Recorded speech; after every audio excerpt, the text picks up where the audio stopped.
Hi, this is Miss Lisa, the sewing lady of Pinellas Park, Florida, United States of America, and here we go with another show. Today, I'm going to be showing you about sewing machines. I know it's a little break from what we've been doing, but I kind of think you guys are ready for this stuff now. And I got a request, if you were looking, you saw it, about some of the vintage machines, because they got dials, they got buttons, they got all kinds of stuff that is foreign to most folk. And then I will go back to my classic Singer 15, which is In Africa the Butterfly. I don't know how many different names it has for it, but I will go back over how to thread it and how to sew with it. Mine has a knee application, which means you use your knee instead of a pedal on the floor. So it's very important for you to understand that. If it's a pedal, then pay attention when I'm working with the other one, because that one's got a pedal. So we'll take a second, just get the camera prepared for this next shot. Thank you. And here we're back again. And the sewing machine that I am going to start showing things on is called the Dressmaker. It is a Japanese-made sewing machine that is connected with Brother sewing machine. How do I know that?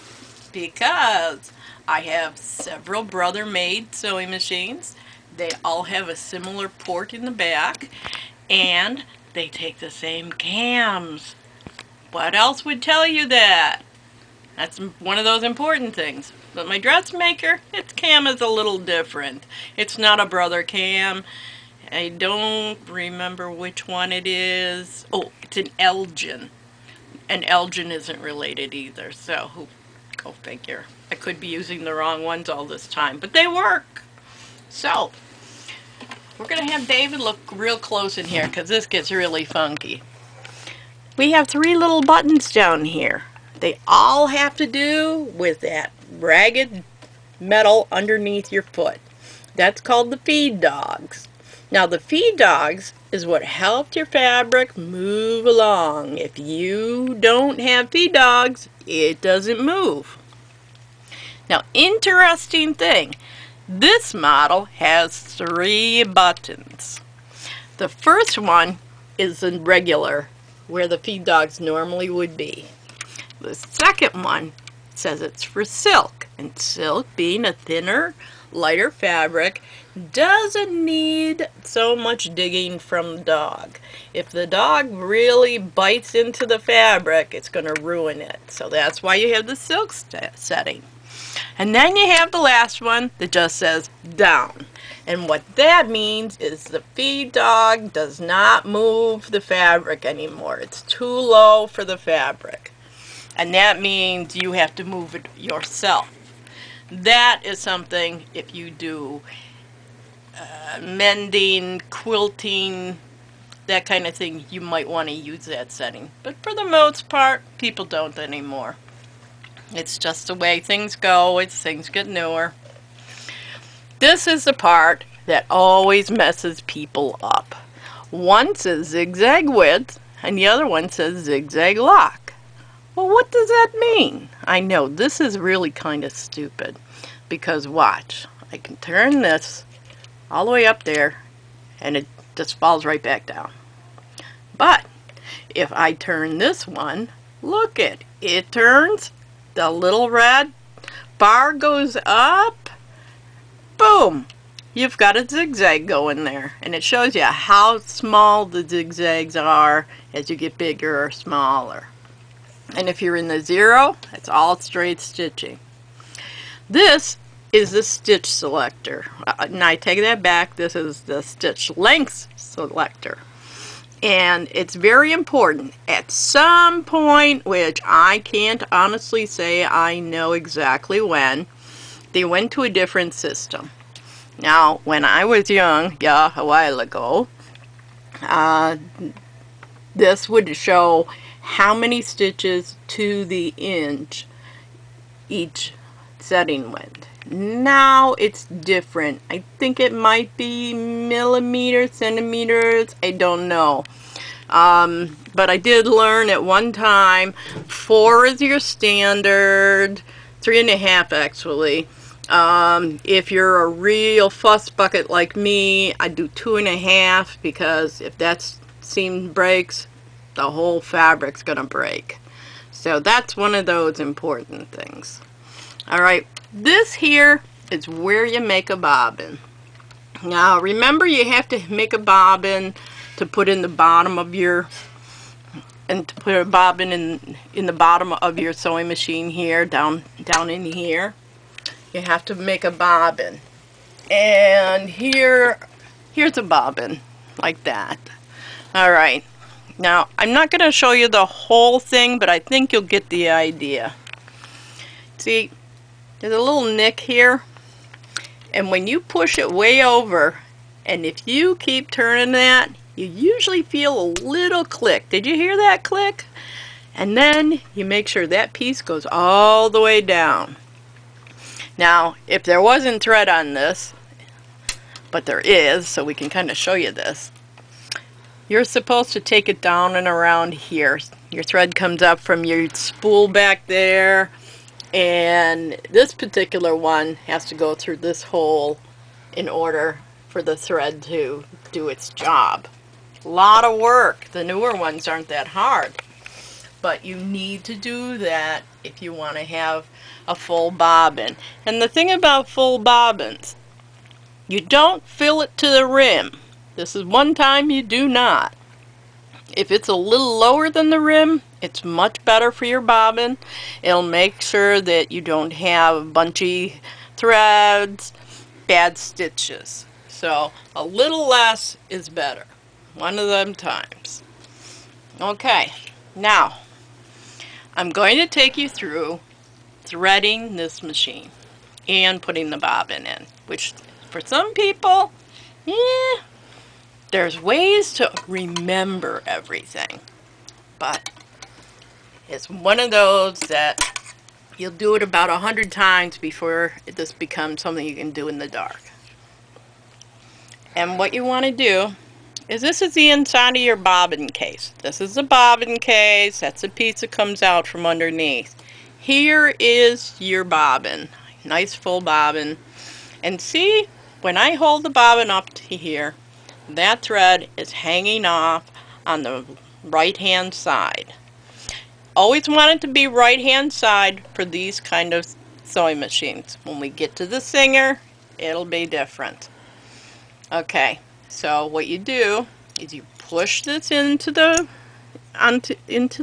bobbin case, and then there's this little slit right here, and you bring your thread through, and then you keep pulling it and pulling it and pulling it until you hear the click and it comes away. Now, a good way to know if your bobbin has the right tension is you should be able to hold it like this and it doesn't go anywhere. If it starts going like this, the tension isn't tight enough and your stitches won't come out right. We'll get around to explaining how to fix that tension another time. So we put it in there, and what we want to do is we want to have this little finger pointing upwards. And when we put it in, and something that I have learned to do in the last few years especially, is try to not put it directly in the hole it belongs. Turn it over towards the back of the machine and then bring it forward until you hear it click. Sometimes, not all the time, but sometimes it doesn't go in the way it's supposed to. And that is the only way I can tell you. You will always know it went in the right way. Now, this particular sewing machine, I admit, is different than all my other ones as far as how it gets threaded. So that's why I picked this one, because I wanted you guys to get a view of this. Now, it's actually got 2 holes here, and if you notice, there's 2 places for bobbins. This was one of the earlier, not earliest, earlier double threaded sewing machines. And what it was the one that goes the farthest away goes in the top, the one on the front part here goes in the bottom. So you got to make sure it goes through the hole. And yeah, this is a lot of fun when you can't see what you're doing. And then this one also has another one just like it, where you got to get it through the hole. And Grandma's kind of aiming here, and I don't think she's getting it. Nope. And there we go. Okay, we pull it through. Now this is where everybody else is the same when it comes to this. You bring it down. There's little discs here, but you see there's a little, like a finger sitting here. If your thread goes right close to that, you will always have it in the right place. And then when you bring your thread up, you see that little metal wire right by my thumb? You want to keep pulling and pulling till you hear the click, which means your thread came up over and went into this little U section. If you don't have it there, your thread is not going to have proper tension. And when they don't have proper tension, guess what? Bad stitches. So, went through this guy. We come down. And unfortunately, my thread got stuck on something back here. Hang on a minute. And once we have the thread through here, we want to take it. There's a little hook inside here that I always have a hard time finding. But if you follow it, it will take you over to this side. And then you go inside and around.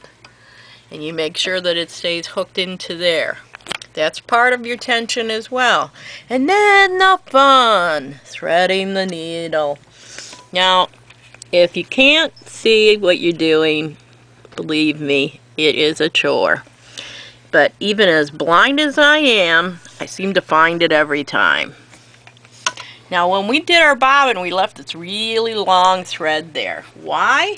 Because it's got to be brought up from the bottom, which has you rotating your wheel towards you. And then if you notice, the thread came up. Very important. And the most important thing on any sewing machine, between the toes, right here, and out the back.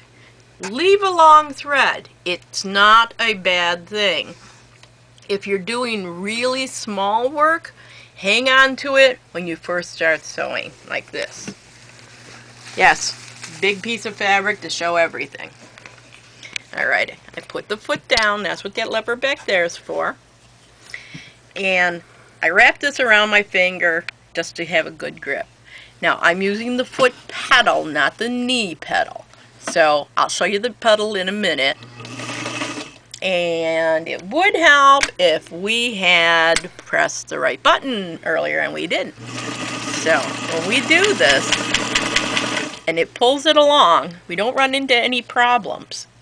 Now, if we didn't grab that back there, a lot of these older machines kind of yank all that thread in, put it down in the bobbin area, and then you got that big rat's nest of thread. Takes forever to get out. This spares you that problem. If you get a lot of them though, that could be another problem with your sewing machine, which I will explain to you at some point. Okay, now I have it on a zigzag stitch. Now, because the zigzag lock undoes it all, I'm going to move it to straight stitch. Now right now, I have it set at 2.5 on here. 2.5 is a pretty good setting. It's not too small, not too big. And I like the way this stitch goes. And if you notice, this is a fairly quiet sewing machine. That little clack you're hearing right now is her telling me, you haven't oiled me lately, lady.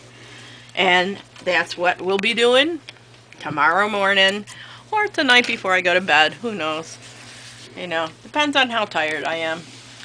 Okay. One of the things about this sewing machine is that it takes a cam.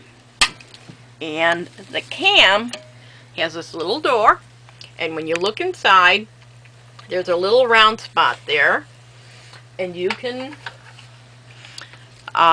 put your cam in. Now, the reason I'm standing up to look straight down is because if you look on this cam, there's a hole there. Right on here. Ah, and that's where the cam went I couldn't find. Okay, that's even better because I like this cam better. It's got a little hole here. And down inside, might be hard for David to get a good picture, there's a little spot on here, right over here, that has a little piece of metal sticking up. Now, this hole has to go where that little piece of metal sticks up. If it doesn't, you won't get the design that your cam says. Now, this design is a half round, and it does 2 at a time. Very nice looking. Got to change the stitch length to make a pretty one, but I like the way it goes. Now the thing with doing this is I weeble wobble it back till I hear it click down there. And sometimes with these old girls, you may have to even open up your lock on your zigzag just to be sure you don't have any piece of metal in the way, because sometimes if it stops at the wrong place, you might have a metal bar in the way to making it seat properly. Now, when you're using these cams, most of the cams take really small, narrow stitches. You don't have to change your zigzag for it because it's already set up in here. But it's kind of like if you want to make a satin stitch where it's really close together, you have to move down to below the one in the stitch selector. That's one of those things that, well, the book might tell you, but if you're like me, I didn't get a book. I got a machine. If I had the book, maybe I'd have known that, but you learn. Okay, put your presser foot down. Oh, by the way, this is the pedal, okay? Don't call it anything but a pedal. This is the foot. If you call this the foot, you're going to confuse somebody, most likely yourself. And put it back down. And when you press down on your pedal, yeah, don't press it to the floor like you're going to go 90 miles an hour, because you will, and it will scare you. And your sewing will go, wow, all over the place. So we don't do that. We start out very easily and we press it very gently. And if you listen, you will hear the motor starting up. And you can hear my motor, and there it is. Now, right now, it's doing a stitch. And wait till it comes out. It does come out pretty nice. See how pretty that is? Now, I will tell you, tension is an issue with these. I'm not playing with the tension on this machine because we're going to do a lot of straight sewing versus a lot of cam work right now. But when you use cams, this is your tension. And what you need to do is, in this case, you loosen it up. So when you loosen it up, you want to have less tension, so you turn it to the left. If you wanted more tension, you turn it to the right. How does that affect you and me? When the tension is off, if you look closely at this, you might not see it on that side. Let's see if you can see it on this side. Not as much either. Well, a little bit. You can see the stitches aren't done right. They're not even. They should be. You won't see any of the front stitching, and here you won't see any of the back stitching. And you won't have this fabric folded in the middle. It will lay flat. And that means your tension's a little off. But like I said, we're not going to change the tension on this girl because she's getting a workout doing straight stitching and regular zigzag. Tiny zigzag, you have to play with it a little. Tension is something you kind of learn as you go. You know, you turn it the one way and the stitches look wrong, then maybe you need to turn it back the other way. But always do it slowly. Don't do big amounts at a time. Do little movements because it's a delicate machine. You don't want to mess it up. Okay? So, I'm going to move it up to 3.5, which is considered the standard size. Alright? Yep. And we're going to make sure we take our cam out. If our cam is still in there, guess what? It keeps on going. And if it keeps on going and you want the straight stitch, guess what? It's not going to happen. Just bought a sewing machine from a guy who said it only did zigzag. I went, you know, I can fix them and everything. It took me a few minutes. And then I noticed, hey, it's got one of these little doors on top. And I reach in and there's a cam there. And then I'm looking down and he's saying, well, it only does zigzag. It doesn't do straight stitch. And I look down and I look back and then it goes, oh my, the cam's in there. Take the cam out, straight stitch, zigzag, does everything. He was so amazed. He still let me have it for very little money because I was the third person who came to see it and I was the only one that knew how to make it work right. Ah, go figure. Even I don't know. And the magic of editing.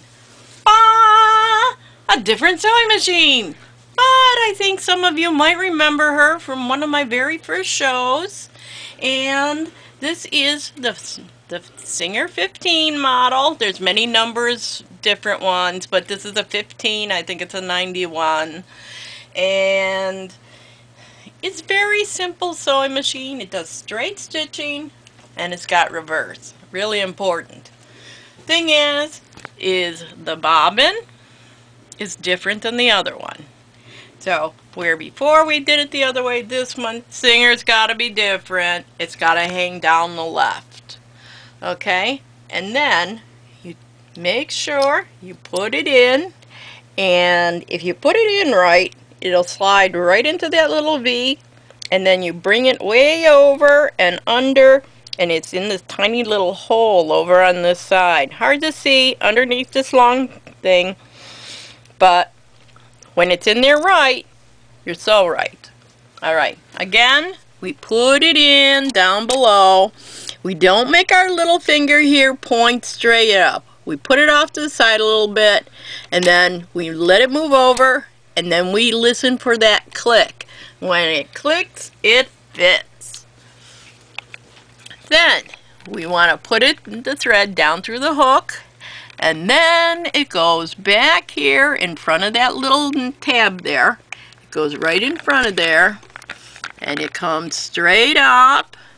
And you make sure that it's inside the wire. And then you pull it back. And you'll see it's sitting right up here in that little metal spot. Once you did that, you want to thread it through here. Yes, Miss Lisa's eyes aren't that great.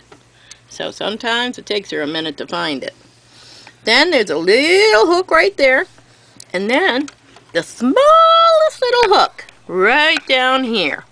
And it's right underneath this big metal piece. It's hard to see. And the next thing we have to do is thread the needle. Lisa's thread and needle days are pretty good when, like today, look, one time, right in. Okay, now here's the big wheel. We turn it forward and we let the needle go all the way down, and when it comes back up, it should be able to pull that thread through the bottom and make sure that it doesn't get messed up. So, here we go, between the toes, out the back, and that way you have a long tail. That's the tail right there. And then you close the bobbin drawer, and then we take a piece of fabric and we sew. We put the presser foot down, and let's see if she's going to work for us today, because she's been fussy. feel like she's not engaging for some reason. There she is. And she doesn't sound as good as she could because she's still not fixing her stitches. We know what Mama here is going to be doing later. She's going to be working on another sewing machine. But just so you know, because you can see this even without thread. This little lever here, it goes backwards. And look at that. It goes all the way backwards. And then you go forward.